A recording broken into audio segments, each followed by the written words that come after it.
केवल नाम आधारा, ये ऐसे नहीं है। कलयुग के हरे गुण गाहा, गावत नर पावे। आप कहां से आए हैं? आपको बहुत चौपाइयां याद हैं हमारी, हमने जितनी भी चौपाइयां यहां से बोली है हमारे संग संग इन्होंने बोली है। हाँ? बहुत बढ़िया, आपका बहुत धन्यवाद। नहीं, होना चाहिए, होना चाहिए, अध्यात्म के साथ में जीवन जुड़ा हुआ हो। लेकिन फिर ये चौपाइयां बोलते क्यों हैं? गुरु ग्रंथ साहब में गुरु ग्रंथ में गुरु नानक देव ने ये चौपाइयां लिखी हैं।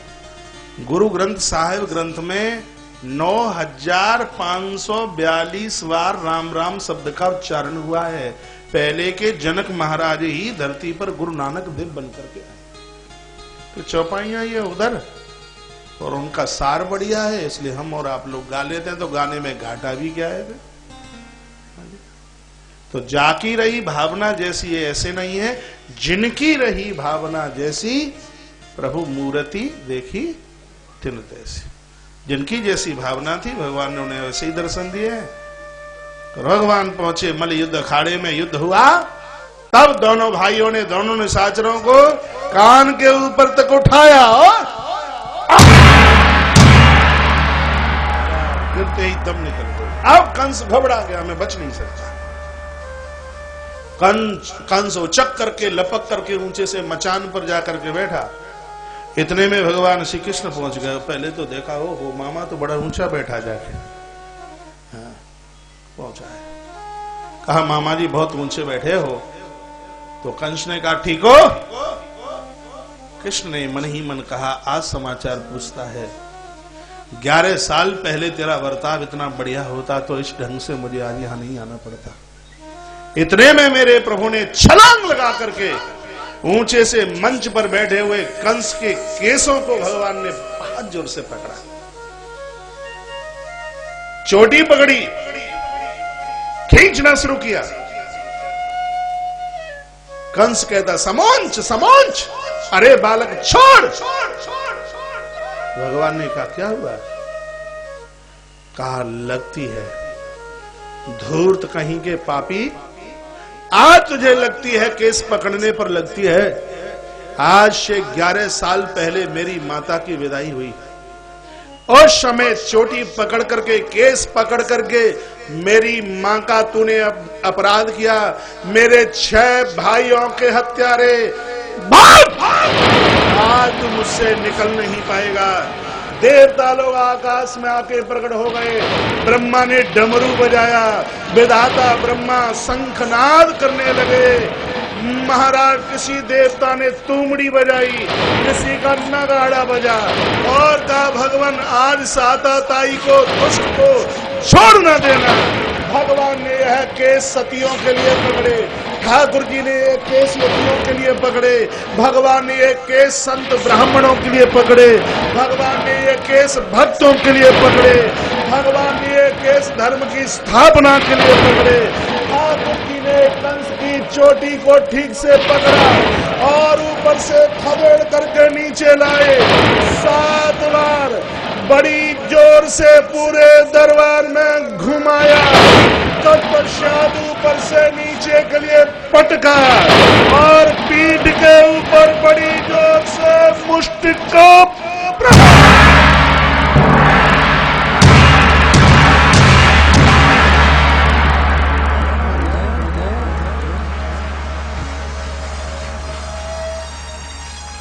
7 दिन में आया है हाथ में, देख लो आज 7वां दिन है, मरता ही नहीं,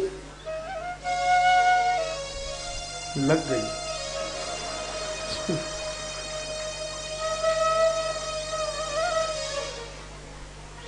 एक साल हमें कंस मारने में बड़ी दिक्कत रही।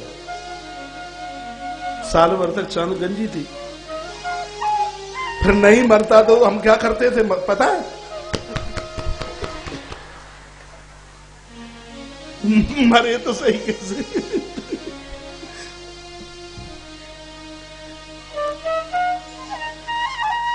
हमारी भागवत कथा में कंस मरे, कथा पूरी। राम कथा में रावण मरे, कथा पूरी। इसका मतलब ये नहीं है कि आप खड़े होकर चले जाएं। अभी कथा होगी। कंस नाम क्रूरता का है, रावण नाम बुराइयों का है। जीवन में से क्रूरता खत्म हो, यही कृष्ण का राज्य है। जीवन में से बुराइयां खत्म हो, यही राम का राज्य है। मां देवकी के केसों का बदला भगवान ने लिया। ठाकुर जी का नाम हुआ, बोले केशवदेव भगवान जय। आकाश से दुंदुभियां फूलों की वृष्टि। सही में आज तो जोर से लग गई। पकड़े तो धीरे थे पर बाद में खिंच गए जूते। बैठे रहियो, अभी भगवान को विवाह होगा, को जाइयो मत आओ। बस और आधे घंटे की बात है, आधा घंटा आपका और चाहिए। बोले मुकुंद बिहारी लाल की जय हो। महात्मा क्रूर और उद्धव आ गए। कृष्ण उस कारागृह में पहुंचे जहां 11 वर्ष पहले से माता पिता हैं। कृष्ण पहुंचे हैं, मां देवकी की छाती से दूध उमड़ा। एक मां ऐसी है औलाद के लिए जिसकी आंख के आंसू और छाती का दूध कभी सूखता नहीं है, ऐसी मां है। आदमी हर ऋण से उऋण हो सकता है, लेकिन कोई भी व्यक्ति क्या परमात्मा भी मां के ऋण से उऋण नहीं हो सकता। मां ऐसे है। 3 काम करने के लिए ईश्वर को 3 रूप बनाने पड़ते हैं। विश्व को जन्म देता है वह ब्रह्मा बनता है, पालन करता है विष्णु बनता है, उद्धार करता है तो उसको शंकर बनना पड़ता है। ये 3 काम मां अकेली करती है। बच्चे को जन्म देती है वह ब्रह्मा का काम करती है, पालन करती है विष्णु का काम करती है, बच्चों को जब वह संस्कार देती है तो वह शंकर का काम करती है। ऐसी मां। व्यासपीठ से मेरा निवेदन है कि मां का वंदन, मां का प्रणाम, मां की सेवा। माता पिता तो जीवित भगवान है, इनका अस्तित्व कभी खत्म नहीं होता। वो शरीर से भी न रहे तो भी आत्मीयता उनकी उनके बच्चों के साथ होती है। हृदय से उनका मान हो, सम्मान हो, उनको वंदन हो, उनको प्रणाम हो। जिनको अपने सासू ससुर बढ़िया नहीं लगते, मैं व्यास गद्दी से दावे के साथ कहता हूं, उनकी तुम्हारी बहुओं को फिर तुम बढ़िया नहीं लगोगे। वो तो जैसे को तैसा है। वृद्धावस्था में यदि आप वृद्धाश्रम से बचना चाहते हो तो आज युवान अवस्था में वृद्ध सासू ससुर की सेवा कर लीजिए। आप कहोगे सासुयां तो इतनी खतरनाक हैं। मैं कहूंगा सासू बहू के लिए गलीचे बिछा बिछा करके चले तो भी उसको खतरनाक ही कहा जाएगा। ये नाम ही इतना बदनाम हो गया कि यमराज के हाथ से चिट्ठाई खो गया।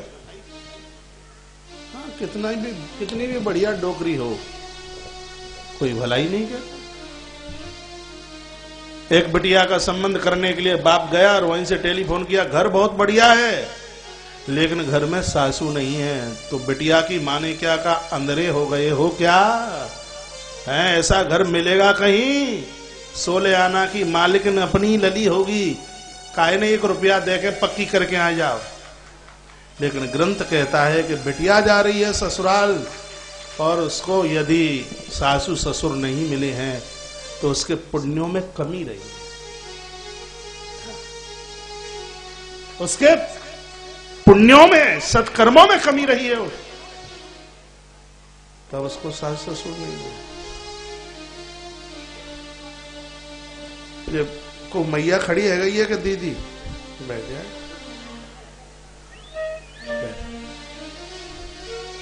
जरूरी काम हो तो मैया चक निकल ली। हाँ, आप इसलिए तो नहीं जाना, आपको ये लगे कि घर में बहू इंतजार कर रही होगी। बहू कोई इंतजार नहीं कर रही, वो तो सोच रही है कि डोकरिया 1.5 घंटा लेट आवे तो एक सीरियल और ज्यादा देख लेंगे। आराम से बैठे रहिए। बोलिए कृष्ण कन्हैया लाल की जय। जय जय श्री राधे जय जय श्री राधे जय जय श्री राधे श्याम। मातरम पितरम वृद्धम भार्याम साध्यम सुतम शिशुम। हमते बहुत लोगों ने लड़ाई कर ली, जब हम पहली बार बोल रहे हैं। कहा महाराज हम तुम्हारी कथा में नहीं आएंगे, गुरु पूर्णिमा पर तुम्हारे यहां भी नहीं आएंगे, क्योंकि पत्नी ने कहा है कि महाराज के यहां नहीं जाना है। हमने कहा क्या गलती हुई है हमसे?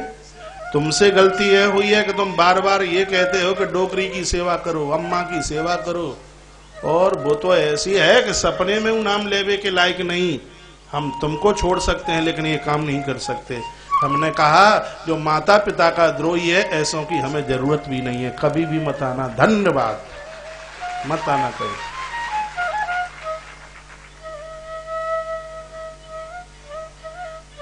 भगवान प्रभु राम जी ने क्या कहा है, ग्रंथों में पढ़िए।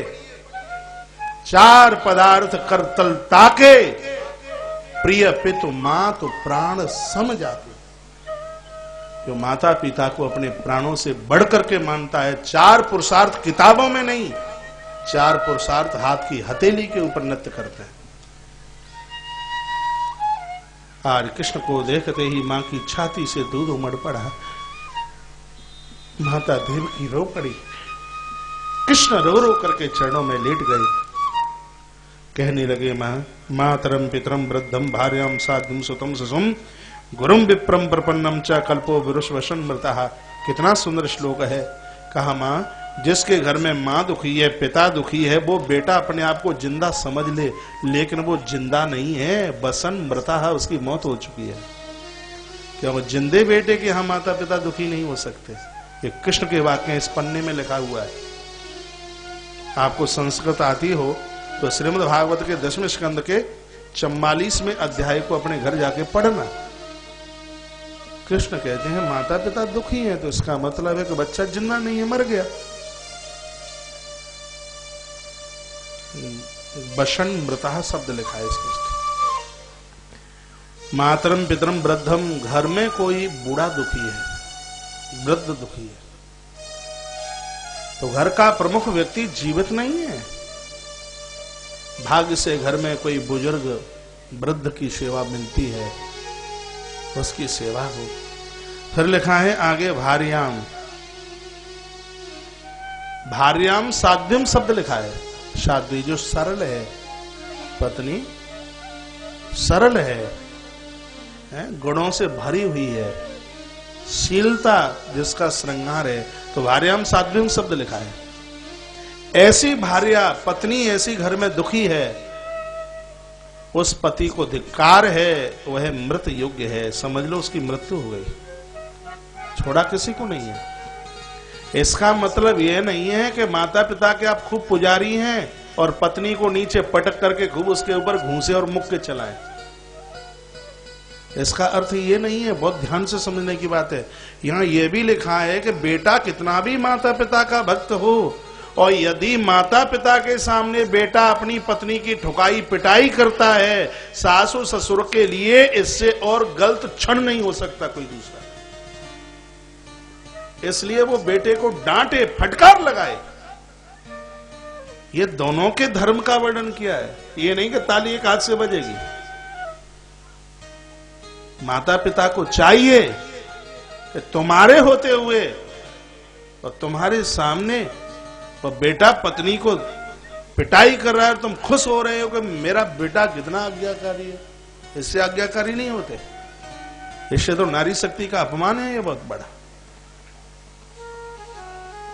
नारी का घर में आदर हो, नारी का घर में मान हो, नारी का घर में सम्मान हो, ये वृद्ध माता पिता को चाहिए। यहां लिखा है भार्याम साध्यम, जो स्त्री सरल है, अपना सब कुछ छोड़ छाड़ करके आई है, और उस नारी को घर में दिक्कत है, परेशानी है, तो उसका पति जिंदा नहीं है, मृत्यु को प्राप्त है, ऐसा कृष्ण बोल रहे हैं भागवत में।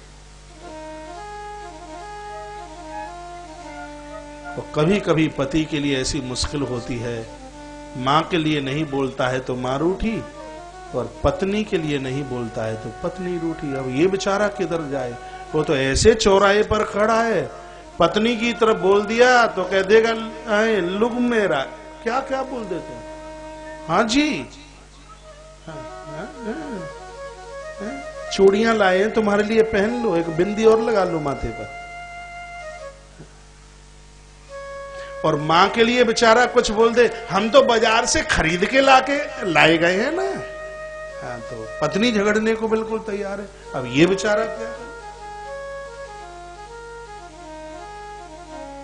हम व्यासपीठ से निवेदन करेंगे, माता पिता ऐसा जीवन जिए, एक बार अपने बच्चे की व्यवस्था देखें। बेचारा दुखी है, परेशान है। श्रवण की कथा पढ़ लीजिए, इसमें बहुत विस्तार से है श्रवण की कथा। पत्नी को चाहिए कि घर में इस तरीके से उसको जीवन जीना है, उसकी वजह से पति दुखी ना हो। माता पिता को चाहिए ऐसा जीवन जिए जिसकी वजह से पुत्र दुखी ना हो, और पुत्र को चाहिए ऐसा जीवन जिए जिससे माता पिता और पत्नी दुखी ना हो। तीनों के लिए बताया। कथाएं तो हम कह ही रहे हैं, कथाएं तो हमसे ज्यादा बड़ी आप सुना देंगे, लेकिन इन कथाओं में कुछ सार छिपा हुआ है, उसका मंथन तो आज समाज के लिए बहुत ज्यादा जरूरी है। और कमी एक में ही नहीं होती। आप ये ना सोचें कि बहुओं में ही कमी है, ये हमारी बूढ़ी माताएं भी कम नहीं है। सासू बनने का अधिकार, अभिमान होता है। ऐ छोकरी कल की सीधी करवा दूंगी, जानती है मुझे। खैर यहां की तो नहीं बोलती होगी बूढ़ी माताएं, राजस्थान में ज्यादा बोल। अरे कोई राजस्थान की बैठी ना हो। घर में इतना बढ़िया वातावरण रखिए। देखिए आपके घर में पर्दे लगे हैं, बढ़िया फर्नीचर है, आपका घर इसलिए सुंदर नहीं है। आपके घर में शांति है, सब लोग एक दूसरे से बात करते हैं, सब लोग एक दूसरे के दुख का एहसास करते हैं। आपका घर इसलिए बढ़िया है। घर को धाम बनाइए, घर को तीर्थ बनाइएगा, सब मिलजुल करके रहिए। पता नहीं कितने दिन की तो जिंदगी है, किससे मुंह लटकाना है? ऐसा नहीं।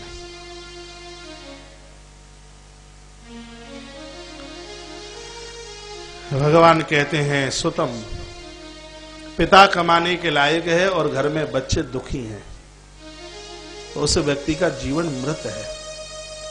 पैसा मिला, उल्टा पुल्टा खा गए, पी गए, जुआ खेल लिया, लाल परी की बोतल लगा ली, बच्चे घर में कष्ट में हैं।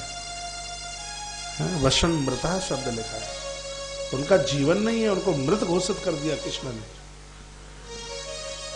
फिर कहा, गुरुम, मनुष्य जीवन धारण करके जो संत महापुरुषों के चरणों में नहीं गया,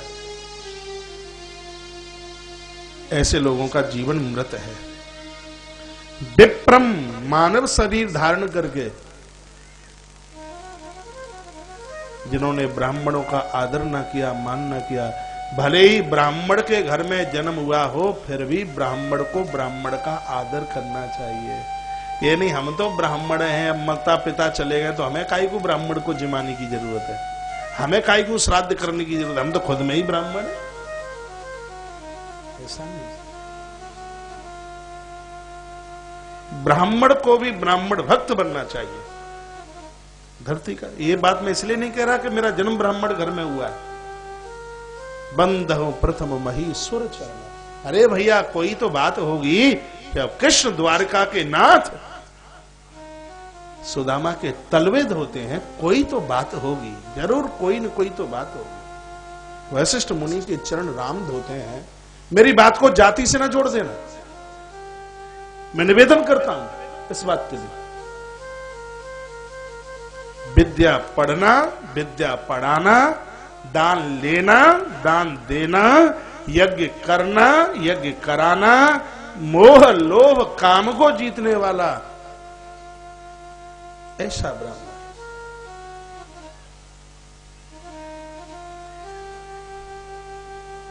वह देहली पर आवे, चरण वंदन हो प्रणामो, प्रपन्नम शरणागत। शरण में आए हुए को दुत्कारना मत। मैंने कल एक परसों निवेदन किया है, शरण गए प्रभु ताहि न त्यागा, विश्व द्रोह कृत अघ जही लागा, सन्मुख होय जीव मोहि जब ही, जन्म कोटि अघ नासहि तब। यदि कोई क्षमा मांगता है, गलती का एहसास किया है, उसने कितना भी अपराध क्यों ना किया हो, उसको यदि उस व्यक्ति ने शरण नहीं दी, कृष्ण कहते हैं वह जिंदा नहीं है, मरा हुआ है। रावण शरण में आया होता तो राम माफ कर देते, कंस गलती का एहसास करता, माफ कर देते। दुर्योधन ने कितनी गलतियां करी, लेकिन भगवान ने अंत तक इंतजार किया, शायद यह गलती का एहसास करे और क्षमा मांगने को आ जाए। नहीं आया। राम का जीवन आप पढ़िए, भगवान लंका में पहुंच गए, लंका की सीमा पर पहुंच गए, तो भी रावण को एक मौका दिया, अंगद को रावण की देहली पर भेजना। ये क्या है, रावण को मौका दिया था, शायद अब भी मान जाए, अब भी सुधर जाए, नहीं सुधरा। शरण में आए हुए को जो दुत्कार देता है, कृष्ण कहते हैं वह व्यक्ति जिंदा नहीं है, मृत्यु हुई। बच्चों से गलती हुई, क्षमा मांगते हैं, माफी मांगते हैं, वृद्ध माता पिता को माफ कर देना चाहिए।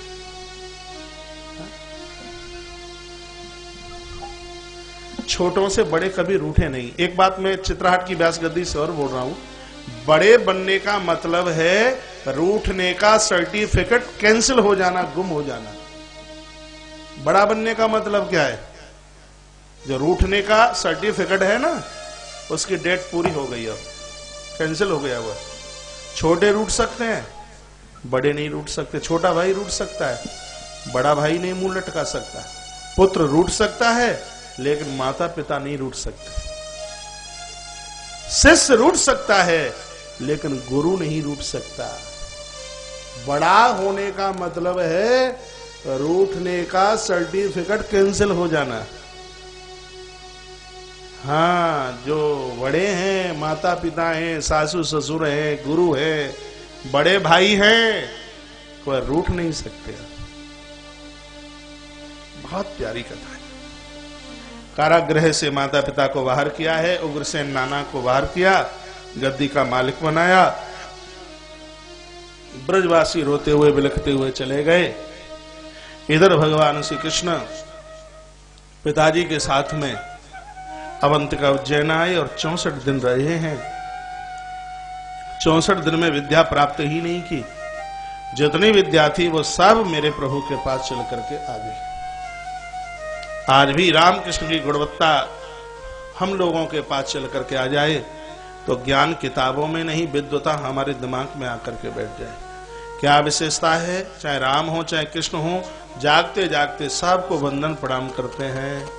प्रातः काल उठकर रघुनाथा, मात पिता ही गुरु नावहि माथा, गुरु गृह पढ़न गए रघुराई, अल्पकाल विद्या सब पाई नहीं आई, सब आ गई। विनम्रता है प्रभु के अंदर बहुत भारी है। आज भी बच्चों के पास यह विनम्रता हो तो विद्या हमारे मस्तिष्क में आकर के बैठ जाएगी। विद्यार्थियों के कुछ लक्षण हैं, माता अपने अपने बच्चों को बता देना। हमारी नीति में कहा है, काक चेष्टा बको ध्यानम, स्वान निद्रा तथैव वचः, अल्पहारी ग्रह त्यागी, विद्यार्थी पंच लक्षणम। काक चेष्टा, कौए जैसी चालाकी, बको ध्यानम, बगुले जैसा ध्यान, स्वान जैसी नींद, कुंभकर्ण जैसी नहीं, नगाड़ा बजता रहे महाराज, गाड़ी को पहिया पेट पे निकल जाए हमें पता ही नहीं लगे। हाँ, स्वान निद्रा, कम भोजन, अल्पहारी, और पूरे बिलंदा के ऊपर बिलंदा, तो कहां पढ़ाई होगी। अल्पहारी, पढ़ाई में घर से दूर। जिनके बच्चे घर से बाहर पढ़ते हैं वह इस बात का ध्यान रखें, पढ़ाई कितनी की है इस पर ध्यान कम, इस पर ध्यान ज्यादा कि उसके मित्र कैसे हैं। यदि उनके मित्र बढ़िया होंगे, वह बच्चा पढ़ने में कभी कमजोर नहीं हो सकता। मित्र, हाँ, मित्र बढ़िया। भगवान आए हैं, उद्धव को ब्रज भेजा, गुरु बनने के लिए श्रीमान गए, लेकिन चेला बन करके वापस आए। कंस की 2 पत्नियां थी। 4 बज गए हैं क्या? देखना, बज गए हैं। आज हमें उधार 10 मिनट और दे दो, मांगे दे दोगे या आरती करा दें? 10 मिनट दे दो। लेकिन वो जाकट भाई बाबा खड़े है गए, मूछन भाई बाबा आप लौट के आएंगे दोबारा, और आप नहीं आए तो हम आरती करा देंगे, नहीं फिर आप आ जाइए। अरे ताली बजाओ इनके नाम की, बहुत बढ़िया, बहुत बढ़िया, दादा लोग बहुत अच्छे हैं। बोलिए बांके बिहारी लाल की, हनुमान जी महाराज की जय। आए तो जितने पंडाल में बितने ही बार दरवाजे के बाहर खड़े हैं महाराज। जय जय श्री राधे, जय जय श्री राधे, जय जय श्री राधे श्याम। कंस की 2 पत्नियां हैं, एक का नाम है अस्ति और एक का नाम है प्राप्ति, और जरासंध की बेटियां हैं। ये कंस की 2 पत्नियां अस्ति और प्राप्ति जरासंध की बेटियां हैं। रोती हुई पिता के पास पहुंची और कहा कि ग्वारिया ने हमारी हालत कर दी। 23 अक्षौणी सेना लेता हुआ जरासंध चला और इसने 17 बार मथुरा के ऊपर अतिक्रमण किया। भगवान ने परास्त किया इसको 17 बार।